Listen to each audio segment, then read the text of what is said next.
Bihar matters में आपका स्वागत है। आज का हमारा ये जो विशेष सत्र है, या एक तरह से कहें तो आज का ये विस्तृत विश्लेषण बिहार पंचायती राज और अर्बन लोकल बॉडीज यानी शहरी स्थानीय निकाय और स्थानीय स्वशासन पर केंद्रित है। जी बिल्कुल।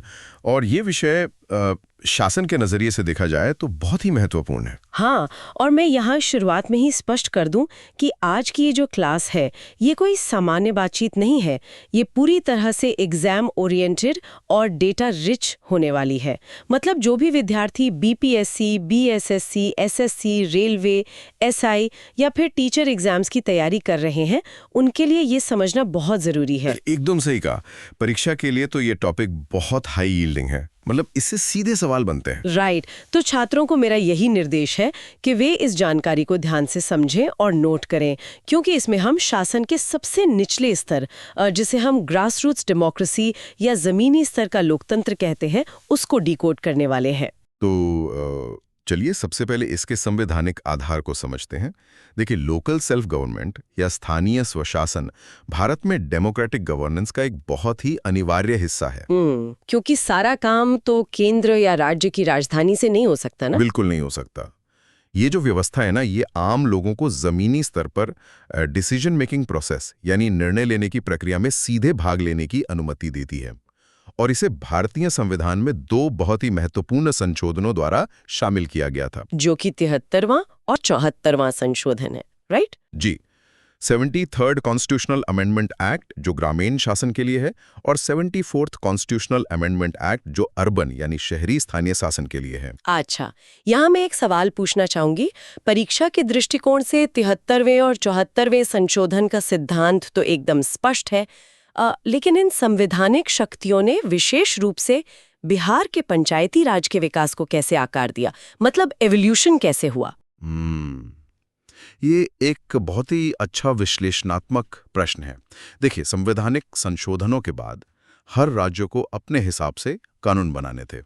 तो वर्तमान में जो बिहार की प्रणाली है वो बिहार पंचायती राज अधिनियम 2006 द्वारा शासित होती है। अच्छा, 2006 का एक्ट? हाँ, बिहार पंचायती राज एक्ट 2006।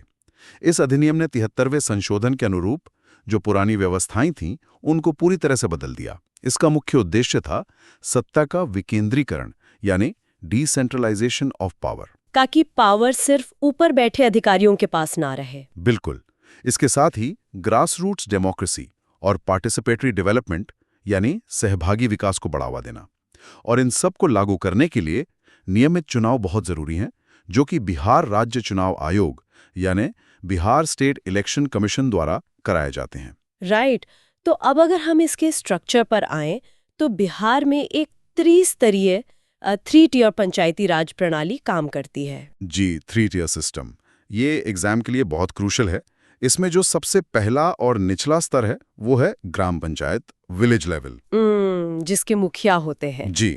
और इनकी जिम्मेदारी होती है ग्राम विकास, सैनिटेशन यानी स्वच्छता, पेयजल और स्थानीय कल्याण कार्यक्रमों को लागू करना। इसके ठीक ऊपर आता है इंटरमीडिएट या मध्यवर्ती स्तर, जिसे हम पंचायत समिति कहते हैं, जो ब्लॉक लेवल पे काम करती है। नहीं, एकदम सही, ब्लॉक लेवल पर। इसका मुख्य कार्य होता है अलग अलग ग्राम पंचायतों के बीच जो विकास गतिविधियां हैं उनका कोऑर्डिनेशन करना, समन्वय बैठाना। और अंत में जो सबसे ऊपर का स्तर है वो है जिला परिषद, जो डिस्ट्रिक्ट लेवल पर है। हाँ, डिस्ट्रिक्ट लेवल पर। ये ग्रामीण शासन का सर्वोच्च स्तर है, जिसका काम जिला स्तर के विकास कार्यक्रमों की योजना बनाना है। तो अगर हम एग्जाम के लिए कुछ हार्ड डेटा की बात करें तो वो क्या है? डेटा बहुत जरूरी है। वर्तमान में बिहार में लगभग 8,400 से ज्यादा ग्राम पंचायतें हैं, 530 से अधिक पंचायत समितियां यानी ब्लॉक्स हैं, और 38 जिला परिषदें हैं। वाकई ये संख्या तो बहुत बड़ी है। बिल्कुल। और ये सभी सामूहिक रूप से 45,000 से अधिक गांवों पर शासन करते हैं। तो छात्रों को इसे याद रखने के लिए मैं एक एनालॉजी देना चाहूंगी। इस त्रिस्तरीय प्रणाली को आप राज्य के प्रशासन की तरह ही समझें। जैसे जो जिला परिषद है वो राजधानी की तरह है जो योजना बनाती है। जी, बहुत सटीक उदाहरण है। और जो पंचायत समिति है वो प्रमंडल की तरह है जो कोऑर्डिनेशन करती है। और अंत में ग्राम पंचायत जो लोकल एडमिनिस्ट्रेशन की तरह है, जो उस योजना को असल में जमीन पर लागू करती है। बहुत अच्छे से आपने इसे समराइज किया। अब इस संरचना को समझने के बाद हमें उन निकायों पर चर्चा करनी चाहिए जो वास्तव में गांव के लोगों को शक्ति देते हैं। मतलब जिन पिलर्स पर ये पूरा विलेज डेमोक्रेसी टिका हुआ है। बिल्कुल। और इसमें सबसे पहला नाम आता है ग्राम सभा का। ग्राम सभा एक तरह से ग्राम लोकतंत्र की नींव है। लेकिन ग्राम सभा में होता कौन है? मतलब इसके सदस्य कौन होते हैं? यही इसकी सबसे बड़ी खासियत है। गांव के सभी पंजीकृत मतदाता, यानी हर वो व्यक्ति जिसका नाम वोटर लिस्ट में है, वो ग्राम सभा का पदेन सदस्य होता है। अच्छा, तो ये कोई चुनी हुई बॉडी नहीं है, बल्कि आम जनता ही ग्राम सभा है? जी, और इसकी शक्तियां बहुत व्यापक हैं। विकास योजनाओं को मंजूरी देना, सरकारी योजनाओं की समीक्षा करना और सबसे अहम, पंचायत प्रतिनिधियों को जवाबदेह ठहराना, यानी उनकी अकाउंटेबिलिटी तय करना। यहाँ मैं थोड़ा रोकना चाहूंगी। चूंकि ग्राम सभा में गांव के सभी मतदाता शामिल होते हैं, तो प्रैक्टिकली देखा जाए तो क्या ये केवल एक भीड़ नहीं बन जाती? मतलब प्रतिनिधियों को वास्तविक रूप से जवाबदेह कैसे ठहराया जाता है? ये डाउट अक्सर स्टूडेंट्स को भी आता है। लेकिन देखिए, ये कोई अनियंत्रित भीड़ नहीं है। ये एक वैधानिक निकाय है। जब ग्राम सभा की बैठक होती है तो कोरम पूरा करना जरूरी होता है। वहां प्रस्ताव पास होते हैं। अच्छा, तो प्रॉपर वोटिंग या रेजोल्यूशन पास होता है? बिल्कुल। मुखिया को अपना हिसाब किताब देना पड़ता है, और अगर लोग संतुष्ट नहीं हैं तो वे योजनाओं को रोक भी सकते हैं। इसके अलावा बिहार के ग्रामीण शासन की एक और बहुत ही यूनिक फीचर है ग्राम कचहरी। हाँ, इसके बारे में एग्जाम्स में काफी पूछा जाता है। जी, ग्राम कचहरी ग्राम स्तर के न्यायिक निकाय यानी जुडिशियल बॉडी के रूप में कार्य करती है, और इसका नेतृत्व सरपंच करते हैं। तो क्या ये अदालतों की तरह सजा भी दे सकते हैं? देखिए, इसका मुख्य उद्देश्य लोकल डिस्प्यूट रेजोल्यूशन यानी स्थानीय विवाद समाधान है। ये छोटे दीवानी और फौजदारी विवादों, minor civil and criminal disputes को संभालती है। मतलब जमीन के छोटे झगड़े या आपसी कहासुनी? हाँ, ताकि नियमित अदालतों पर जो बोझ है वो कम हो सके। वहां सुलह समझौते पर ज्यादा जोर होता है। ये तो बहुत ही शानदार व्यवस्था है न्याय की।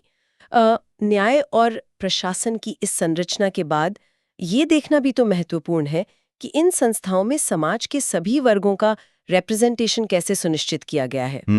आप रिजर्वेशन पॉलिसी की बात कर रही हैं, और ये बहुत क्रूशल पॉइंट है। जी, देखिए, आरक्षण वंचित समूहों के लिए प्रतिनिधित्व सुनिश्चित करता है, और इसमें बिहार का रिकॉर्ड बहुत ऐतिहासिक रहा है। बिहार पूरे भारत में पंचायतों में महिलाओं के लिए 50% सीटें आरक्षित करने वाला पहला राज्य था। वाकई। और मैं इस बात पर जोर देना चाहूंगी कि छात्रों के लिए ये 50% महिला आरक्षण केवल एक आंकड़ा नहीं है। बिल्कुल नहीं। ये बिहार में इंक्लूसिव डेवलपमेंट यानी समावेशी विकास का एक बहुत बड़ा एडमिनिस्ट्रेटिव स्टेप है, जिससे परीक्षाओं में बार बार सवाल पूछे जाते हैं। 2006 के अधिनियम में ही ये लागू हुआ था ना? जी हाँ, 2006 के अधिनियम के तहत ही। और इसके अलावा अनुसूचित जाति एससी, अनुसूचित जनजाति एसटी और अन्य पिछड़ा वर्ग ओबीसी के लिए भी उनकी आबादी के अनुपात में आरक्षण का प्रावधान है। राइट। तो अब अगर हम इनके फंक्शंस पे आएं, तो इन पंचायतों के पास मुख्य काम क्या क्या होते हैं? पंचायतों के विकास कार्यों में काफ़ी चीज़ें शामिल हैं, जैसे ग्रामीण सड़कें बनाना, रूरल इंफ्रास्ट्रक्चर डेवलप करना, सैनिटेशन और वाटर सप्लाई की व्यवस्था करना। और शायद जो ग्रामीण आवास योजनाएं होती हैं वो भी? बिल्कुल। ग्रामीण आवास योजनाएं और अन्य जो भी सरकारी कल्याण कार्यक्रम हैं, उनका जमीनी स्तर पर कार्यान्वयन यानी इम्प्लीमेंटेशन करना। लेकिन इन सब बड़े कामों के लिए फंडिंग कहाँ से आती है? इन कार्यक्रमों के लिए कई फंड फाइनेंस कमीशन ग्रांट्स यानी वित्त आयोग के अनुदान के माध्यम से प्राप्त होते हैं। इस पर हम अभी थोड़ा आगे विस्तार से बात करेंगे। बिल्कुल। तो ग्रामीण स्तर की शासन व्यवस्था का गहराई से विश्लेषण करने के बाद अब इस लेक्चर का रुख हम शहरों की प्रशासनिक संरचना की ओर मोड़ते हैं। जी, अर्बन लोकल बॉडीज या यूएलबीज। तो शहरों में ये व्यवस्था कैसे काम करती है? देखिए, शहरी शासन यूएलबीज के माध्यम से प्रदान किया जाता है, जिन्हें 74 में संवैधानिक संशोधन द्वारा मजबूत किया गया था।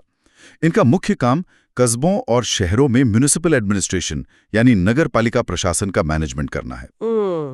तो जैसे गांवों में 3 स्तर थे, क्या शहरों में भी ऐसा ही कुछ वर्गीकरण है? हाँ, लेकिन ये स्तर एक के ऊपर एक नहीं है, बल्कि शहर के आकार पर निर्भर करते हैं। इसके 3 मुख्य प्रकार हैं। पहला है नगर निगम, म्युनिसिपल कॉरपोरेशन। ये बड़े शहरों के लिए होता है, जैसे पटना नगर निगम। राइट। दूसरा है नगर परिषद, जिसे म्युनिसिपल काउंसिल भी कहते हैं। ये मध्यम आकार के कस्बों के लिए होता है। और तीसरा है नगर पंचायत। ये उन क्षेत्रों के लिए है जो ट्रांजिशनिंग एरियाज हैं, यानी जो ग्रामीण से शहरी स्थिति में परिवर्तित हो रहे हैं। नगर पंचायत को याद रखने के लिए मैं छात्रों को एक आसान उदाहरण देना चाहूंगी।